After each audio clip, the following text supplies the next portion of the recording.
Cuando ya nada se espera personalmente saltante, más se palpita y se sigue más acá de la conciencia, fieramente existiendo, ciegamente afirmando, como un pulso que golpea las tinieblas, que golpea las tinieblas. Cuando se miran de frente los vertiginosos ojos claros de la muerte, se dicen las verdades, las bárbaras, terribles, amorosas crueldades, amorosas crueldades. Poesía para el pobre, poesía necesaria como el pan de cada día, como el aire que exigimos 13 veces por minuto para ser y en tanto somos, dar un sí que glorifica. Porque vivimos a golpes, porque apenas si nos dejan decir que somos quien somos. Nuestros cantares no pueden ser sin pecado un adorno. Estamos tocando el fondo, estamos tocando el fondo. Maldigo la poesía concebida como un lujo cultural por los neutrales, que lavándose las manos se desentienden y evaden. Maldigo la poesía de quien no toma partido, partido hasta mancharse. Hago mía las faltas, siento en mí a cuanto sufren y canto respirando. Cante, canto y cantando más allá de mis penas personales. Me ensancho, me ensancho. Quiero daros vida, provocar nuevos actos y calculo por eso con técnica que puedo. Me siento un ingeniero del verso y un obrero que trabaja con otros a España en sus aceros. No es una poesía gota a gota pensada, no es un bello producto, no es un fruto perfecto. Es lo más necesario, lo que no tiene nombre, son gritos en el cielo y en la tierra son actos. Porque vivimos a golpes, porque apenas si nos dejan decir que somos quien somos. Nuestros cantares no pueden ser sin pecado un adorno. Estamos tocando el fondo, estamos tocando el fondo. Radio Soupan, la station des Rapins, 100 fois sans loi et sans courbette, l'émission Art Racaille du 11 novembre 2025, où nous allons tenter au cours de cette émission de porter un regard en marche sur l'art et de dénoncer les sales coups de la politique politicienne en toc. Bonjour à tous, alors aujourd'hui c'est Philippe Buston, donc effectivement on va donner un petit coup de pied dans la fourmilière qui sera pour la partie artistique. Vous pouvez nous écrire sur mon mail piquecou@free.fr ou via notre blog aracaille.fr. Mais qu'est-ce que je pourrais dire?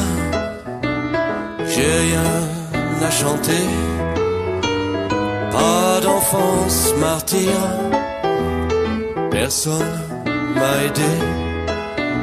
J'ai jamais été battu, ni fouetté, ni giflé. Mais pourquoi? Pourquoi moi? Et j'ai beau chercher partout, ressasser sans arrêt mon passé, revoir toute mon enfance, et j'ai jamais souffert. Les vacances à la mer, les cadeaux à Noël, les habits à la mode, les petits cours de latin. Ah, y en a qui ont du bol, qui ont de longues maladies, des parents alcooliques, une lourde hérédité, eux ils en ont à dire. Moi j'ai rien à chanter, je virais toutes mes cuties, sauf une fois.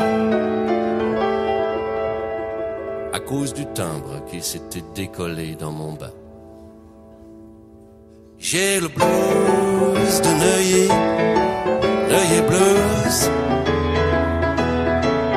J'ai le blues de Neuilly,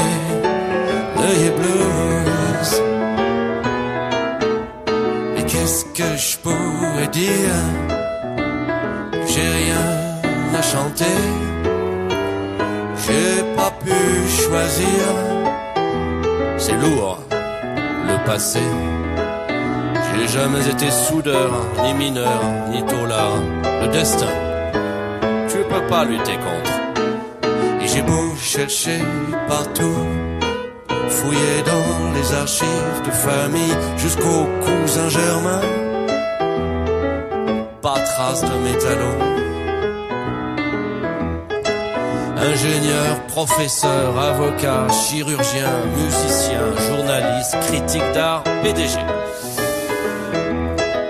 Ah, y en a qui ont du bol, qui sont nés dans la zone, qui ont bossé en usine, vécu en HLM, toujours tout pour les mêmes. Moi j'ai rien à chanter, j'ai redoublé ma 6e. Et encore c'était juste, j'ai bien failli y passer. J'ai le blues de Neuilly, Neuilly blues. J'ai le blues de Neuilly, Neuilly blues. Mais qu'est-ce que je pourrais dire? J'ai rien à chanter, rien qui puisse servir, et rien à exploiter. Si seulement j'étais noir, juif, arabe, portugais. Non, je suis là, rose et frais, bien français, la tuile. Et j'ai beau chercher partout, faire le tour des amis, des copains éloignés. Pas le moindre immigré. Des Thierry, des Chantal, des Jean-Charles, des Arnaud, des Benoît, des Solange. Pas d'Abdoul, pas d'Ahmed. Ah, y en a qui ont du bol, qui se font tabasser, privés d'identité, inculpés, expulsés. Ça, c'est des bons sujets. Mais moi, j'ai rien à chanter. J'ai vécu sans histoire. Et y a toujours eu des femmes de ménage à la maison. J'ai le blues de Neuilly, Neuilly blues. J'ai le blues de Neuilly, Neuilly blues. J'ai le blues de Neuilly, Neuilly blues. J'ai le blues de Neuilly, Neuilly blues.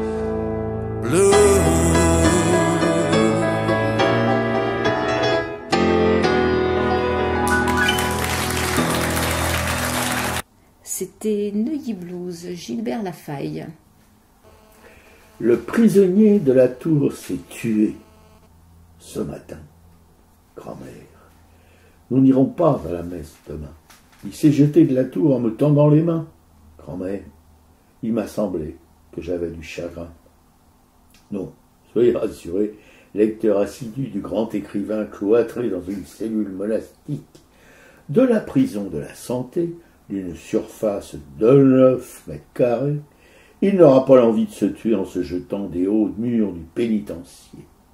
Pour son truc au grand homme, injustement encabané, victime, agneau sacrificiel de la haine tenace d'une justice inféodée au marxisme-léninisme le plus éhonté.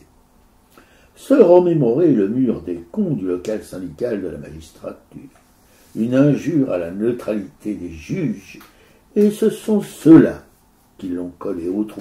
Non mais, des fois, ce n'est qu'un début, continuons le combat. Tandis que Giorgio, le fils maudit, disait à sa chère épouse, Liliane fait les valises, on rentre à Paris. Un sacré loulou, le patron du PC. Pas les meneurs de 68 reconvertis, depuis la rue Gay-Lussac au Grand Capitole. Voyez le petit rouquin franco-allemand qui bavasse avec le philosophe gauchiste Luc Ferry?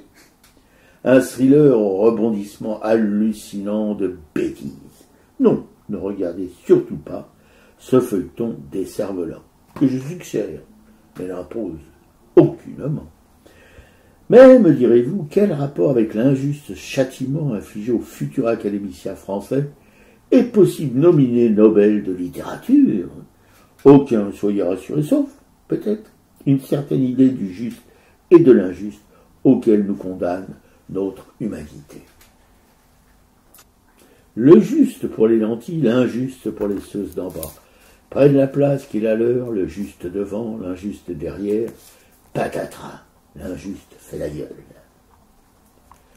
Forcé, les nouveautés ne font pas toujours l'unanimité. Ce soir, demain, nous en saurons plus sur le sort injuste réservé à la littérature française en la personne du juste N.S. Il reprend le cours normal de notre respiration. Eh ben oui, peut-être prochain prix Goncourt. Hein, il se prend pour Auguste Blanqui qui écrivait en cellule, il se prend pour Gramsci. Bon, effectivement, ce sont quand même des auteurs qui ont réfléchi à une forme de révolution sociale. Hein, c'est pas... Oui, ils n'ont pas réfléchi à combien de professeurs d'études à leur prochaine conférence. Alors oui, effectivement, quand on voit sur les plateaux télé ce déferlement sur cet enfermement de Sarkozy, on peut quand même s'inquiéter. De même que sur le site de Daniel Mermet, il a fait un petit montage de 5 minutes où on voit tous ses invités sur les plateaux des médias Bolloré hurler contre la taxe Zuckman à tel point qu'on a l'impression que ce Zuckman est un communiste pur et dur. Enfin, est-ce qu'on constate... Un anarchiste, je dirais plutôt. Mais est-ce qu'on constate... Donc après ce déferlement de critiques sur l'enfermement de Nicolas Sarkozy sur tous ces médias Bolloré, on voit la même chose par rapport à la taxe Zuckman. Daniel Mermet a fait un petit montage sur son site qui est en accès libre, d'ailleurs tout le monde peut aller le regarder, où pendant 5 minutes il a regroupé tout ce qui a pu être dit sur les invités, de la part des invités, devant des journalistes qui à aucun moment ne viennent en contradiction, puisqu'aujourd'hui aucun journaliste n'est un contradicteur. Et c'est absolument effarant. Ce qu'on constate, en fait, c'est qu'effectivement, ces médias n'appartiennent jamais au peuple. Ils appartiennent à Bolloré, ils appartiennent aux milliardaires, et ils tournent en boucle sur ce discours repris par les mêmes en permanence. Alors moi je voulais un peu parler de plusieurs choses, par exemple sur le plan déjà national. La semaine dernière, mercredi, il y a eu des manifestations devant le BHV qui va accueillir cette boutique. Alors moi je dis Shine, mais toi tu dis Shein, voilà. Donc en fait il y avait une grande file d'attente, effectivement, tous ces gens qui pensent qu'ils vont pouvoir se vêtir à pas cher, qui attendent d'acheter parce qu'ils ont pas beaucoup d'argent et à qui on les endoctrine en pensant qu'il faut avoir des garde-robes qui ne s'arrêtent jamais. Enfin voilà, toute cette fast fashion terrible. Je ne suis pas persuadé que ce sont des gens qui ont tous beaucoup d'argent. Il doit y avoir des petits bourges qui viennent pour profiter de l'aubaine. Que l'aubaine ne soit pas réservée qu'aux pauvres. Ouais, peut-être, je sais pas. Bon, en tout cas, moi j'ai loupé cette manifestation parce que j'ai été au courant après. C'est dans Fakir qu'il y a eu quelques encarts. Donc voilà ce qui était rapporté. Hein. Ils envahissent le monde sans une seule bombe. Regarde, le patron est tout là-haut, on dirait un roi. Moi, je travaillais dans le textile, j'avais un petit atelier de vêtements au Rincy. J'ai dû fermer il y a 6 mois à cause de gros comme Shine. On ne peut pas rivaliser. Et Julieta, qui est une petite dame énergique qui est partie de la manifestation, donc aborde l'équipe de Fakir et dit qu'elle vient d'arriver sur le trottoir face au BHV de l'hôtel de ville, où justement dans quelques minutes il y aura cet événement mondial presque historique, le premier magasin physique parisien de ce géant chinois. Et il y a 2 foules qui se font face, qui sont séparées par des policiers, donc ceux qui attendent de pouvoir acheter et ceux qui viennent manifester, parce que derrière en fait ce qui se passe, c'est effectivement la fermeture des magasins, le travail dans le textile des Ouïghours et des enfants. Et en plus, c'est une marque qui a été condamnée il n'y a pas longtemps pour avoir produit des poupées pédopornographiques quand même.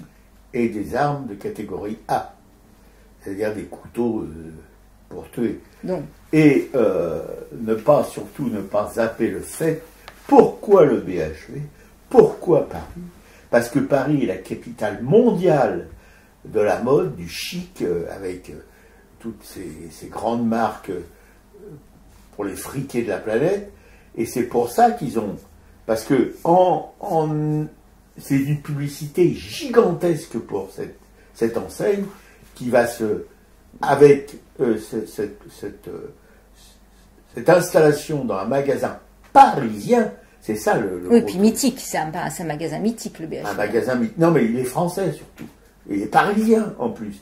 Et ça, pour eux, c'est de l'or, mais alors plus qu'en bas. C'est de l'or. Alors par contre, il y a quand même eu des réactions. Il y a des créateurs comme Agnès B qui ont quitté le BHV et elle n'est pas toute seule. Ça veut dire que ceux qui vont continuer à chercher de la plus haute gamme, en fait, vont peut-être à un moment ne plus aller dans le BHV. De même que je pense que des gens comme moi vont boycotter le BHV simplement. J'ai jamais trouvé que le BHV il vendait du haut de gamme. Enfin, ils vendent quand même du prêt-à-porter de qualité, quoi. Toujours dans Fakir, il démonte en fait les arguments de Bardella qui ment effrontément devant Léa Salamé et qui bien sûr ne le contradit pas non plus. Donc la première fake news de Jordan Bardella qui vient de sortir un bouquin. Je veux lutter contre la fraude fiscale. Pourquoi c'est faux? Parce que le 31 octobre 2024, en commission des finances de l'Assemblée nationale, le RN a voté contre la création de 4000 postes pour renforcer la lutte contre la grande fraude fiscale. Voilà ce qu'aurait dû lui répondre Léa Salamé. Et que cette fraude fiscale est estimée à peu près chaque année à 100 milliards d'euros. Et ils ont voté contre la taxe Zuckman aussi. Oui, justement, je vais y venir. Fake news, la taxe Zuckman, c'est une folie. Pourquoi c'est faux? Ce plancher de 2% a été calculé pour que les milliardaires payent autant d'impôts en proportion de leurs revenus que le Français moyen. Il s'agit juste de mettre en conformité nos lois fiscales avec notre principe constitutionnel fondamental d'égalité devant l'impôt qui aujourd'hui est bafoué. Il ne s'agit pas de faire payer les riches plus que le reste de la population, il s'agit juste de les faire payer autant. C'est l'acceptation minimaliste du principe d'égalité devant l'impôt qui est inscrit dans l'article 13 de la DDHC de 1789. Voilà ce qu'aurait dû lui répondre Léa Salamé. Alors, je pense que les auditeurs, enfin ceux qui nous lisent ou qui sont de notre obédience, ils se sont aperçus depuis longtemps que c'était pas un révolutionnaire gauchiste. Ouais, c'est sûr. Nouvelle fake news. Rendre du pouvoir d'achat à la France du travail des classes populaires et des classes moyennes. Pourquoi c'est faux? À l'Assemblée nationale, le RN a voté le 20 juillet 2022 contre l'indexation des salaires sur l'inflation, contre l'avis de 90% de ses propres sympathisants selon une enquête. Le RN a aussi voté le même jour contre la hausse du SMIG, contre l'avis de 84% de ses sympathisants, et le RN a aussi voté le 25 octobre 2024 contre le retour de l'ISF, contre l'avis de 87% de ses sympathisants. Voilà. Et les sympathisants sont sourdingues. Voilà, donc les sympathisants, d'après justement ce que fait François Ruffin, et là-dessus il est quand même très fort, c'est qu'il va aller faire du porte-à-porte et qu'il va aller expliquer aux gens qui votent RN pourquoi ils se trompent en démontrant qu'effectivement le RN ne vote pas du tout pour leurs intérêts. Nouvelle fake news, des fuites de cerveau et de talent dont le pays a besoin. Pourquoi c'est faux? Le Conseil d'analyse économique rattaché à Matignon calcule qu'une augmentation de l'imposition des hauts patrimoines engendrerait une diminution de la population des hauts patrimoines résidant fiscalement en France de 0,003% à 0,03%. Donc seuls 0,3% des cerveaux 0,3%. Voilà, partiraient. C'est-à-dire 0,03%. Voilà, ils partiraient. Bon, ça fait quand même très très peu. Et finalement, on s'aperçoit qu'ils ne partent pas. Et ceux qui veulent partir, ils sont déjà délocalisés leurs usines sans demander leur reste. Les Nuliez et compagnie. Donc voilà, la conclusion, c'est quand même que le projet du RN, c'est quand même l'alliance de l'extrême droite et de l'extrême argent. Qu'est-ce qui s'est passé cette semaine? Il s'est aussi passé qu'il y a eu un concert à la Philharmonie. Un concert de l'Orchestre national israélien à qui les mouvements militants avaient demandé l'annulation dans ce contexte quand même aujourd'hui où le président de ce pays est quand même recherché par la Cour pénale internationale. Pas que le président. Le Premier ministre, pardon. La Philharmonie, donc, a quand même programmé cet orchestre national israélien. Il y a des militants qui ont brandi quelques fumigènes et qui se sont fait complètement taper dessus par des militants sionistes qui étaient à l'intérieur. Et comme si ça ne suffisait pas, cet orchestre a joué à la fin de son concert l'hymne national israélien, ce qui n'était pas prévu au départ. Et l'ambassadeur d'Israël était présent dans la salle. Celui que toi, tu vois régulièrement sur nos plateaux télé. Non, je ne vois pas. Je zappe, oui, mais je sais qu'il passe, parce que c'est pour ça que je zappe. Quoi. Voilà. Donc toujours aussi pour nous énerver encore un peu, je crois que c'est aujourd'hui, le Sénat abrite un colloque financé par Israël. Donc il y a une manifestation qui est organisée lundi par le lobby Elnet, c'est-à-dire une manifestation au Sénat, donc un colloque. Et selon les informations de Mediapart, merci quand même Mediapart d'être toujours au taquet pour nous tenir informés, le ministère des Affaires étrangères israélien s'est engagé à financer cet événement à hauteur de 72 000 €. Et ce, alors que l'association aurait jusqu'alors dit être totalement indépendante du gouvernement de Netanyahou. Donc, ce qui est absolument faux. Donc, aujourd'hui, le Sénat accueille la 2e édition d'un sommet annuel, voilà, de la coalition mondiale des femmes contre les violences basées sur le genre utilisées comme arme de guerre, sous le patronage de la sénatrice centriste Dominique Vérien, présidente de délégation aux droits des femmes au Palais du Luxembourg, Aurore Berger, toujours présente là où il faut, cette ministre déléguée chargée de l'égalité qui interviendra en amont d'une table ronde.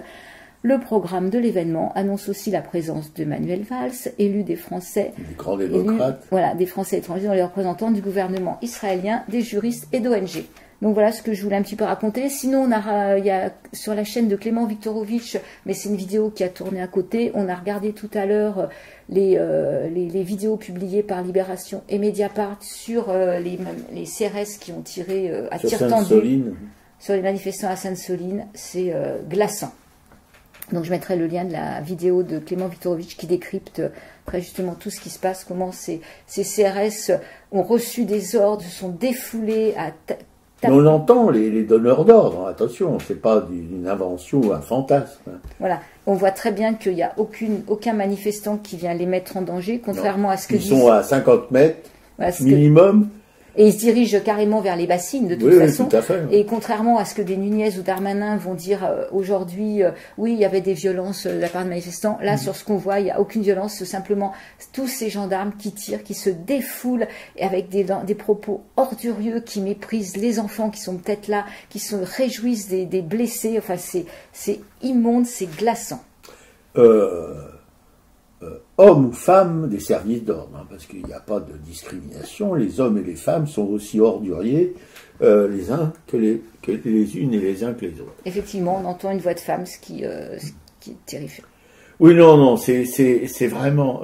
Et quand on voit ce nouveau ministre de l'Intérieur, mais c'est à débagueuler, et Darmanin, alors là, on n'a pas à refaire son portrait, parce que si les Français n'ont pas encore compris qui était ce personnage glauque, bon, on peut rien faire pour eux.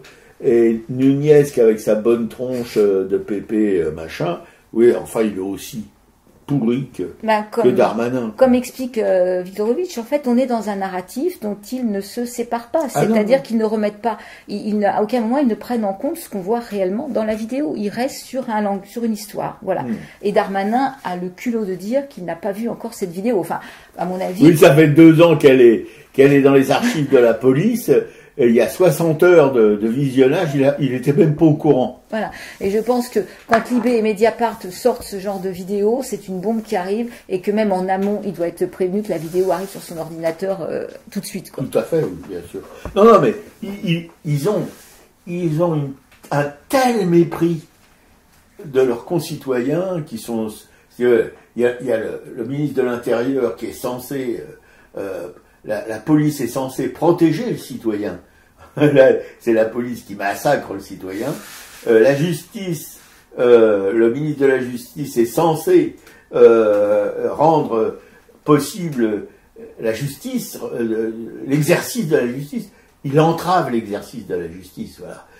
En allant, par exemple, et là je fais pas de révélation, mais j'insiste quand même dessus, en allant visiter un reclus à la prison de la Santé, qui est dans cette prison pour association de malfaiteurs. Voilà. Ben non, voilà, il va aller papoter pendant une demi-heure avec lui, sans problème, sans avoir aucune justification de cette visite à un détenu.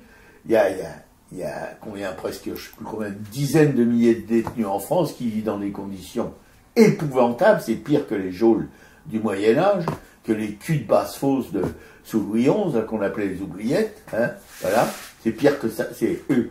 Ils sont à 6 ou 10 par cellule, normalement on doit être au maximum 2 ou 3.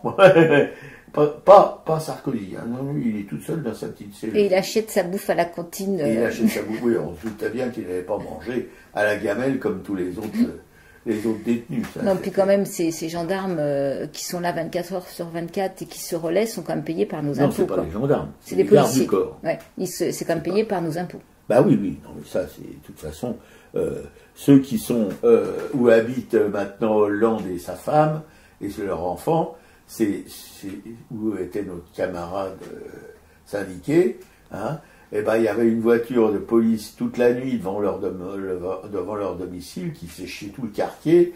Il a fallu que les habitants quand même commencent à grogner pour trouver un moyen de pas polluer tout l'environnement, quoi, polluer de manière sonore tout l'environnement la nuit.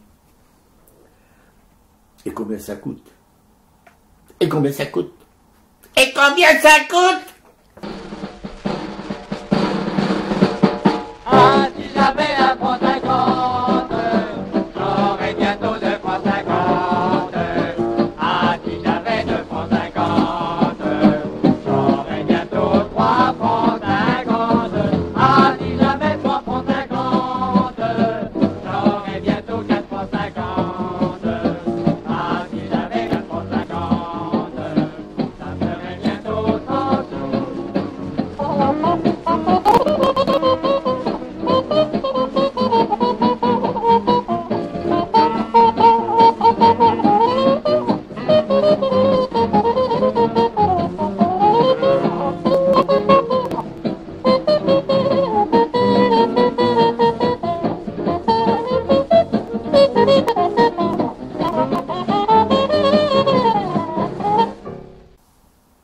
C'était Si j'avais un franc 50, Boris Vian.